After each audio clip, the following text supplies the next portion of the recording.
Wala na ikinabuhi ug naligo sa iyang kaugalingong dugo dihang nakita ng usa ka bata sa usa ka compound sa Purok Makugihon, Barangay Kamanhak, Dumaguete City sa Negros Oriental. Ani ang report. Gisud og plastik ang lawas sa bata nga gituuhang gilabay. Makita pa sa palibot ang lama sa dugo diin makitaan ni J. Lord Bantayaw. Matod ni Bantayaw, alas 4 sa kadlawon sa dihang nakamata siya aron unta magpatuktok og binuhi nga mga manok. Sa pagtuo nga basura lang ang gilabay, wala lang niya kinihatagi og pagtagad.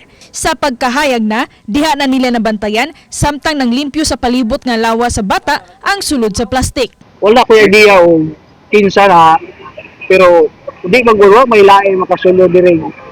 O ginabay-labay ra nagikan sa gawas nga lagi sa git kay compound man Either gitugpo ra na asa nagikan diha or gitangag mo na kilo. Matod sa nurse sa Dumaguete Rescue nga posibleng bag-ong gipanganak ang bata tungod kay wala pa matangtang ang umbilical cord niini. Apan ang pangutana kung unsa hinungdan sa pagamatay niini o kung nganong gilabay kini. Dili pa na mo makakuan sir dito na si doc na ang kuan pero possible full term na lang siya ang kuan. Full term na ang kuan. What do you mean full term?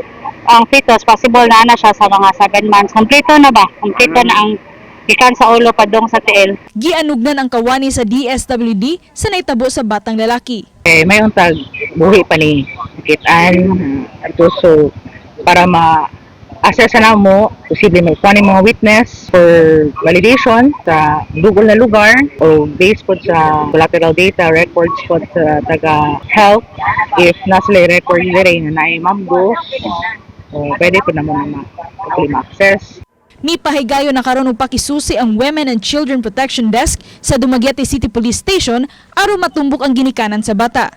Gipaubos ang lawas sa bata sa post-mortem exam aron masayran ang hinungdan sa kamatayon niini. Ako si Orchid Silapingkaw, Balitang Bisdak.